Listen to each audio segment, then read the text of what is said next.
சுழலும் கோள்கள் அவன் சொல் கேட்கும். அவனை தொழுதால் போதும் நல்லதே நடக்கும். ஆனை முகனை தொழுதால் நவக்கிரகங்களும் மகிழும். நல்லதே நடக்கும், நல்லதே நடக்கும்.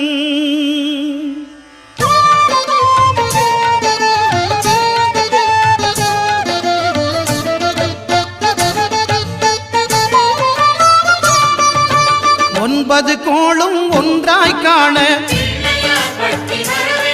அங்கு கற்பகம் என்னும் கடவுளின் மெய்யில். ஒன்பது கோளும் ஒன்றாய் காண அங்கு கற்பகம் என்னும் கடவுளின் மெய்யில்.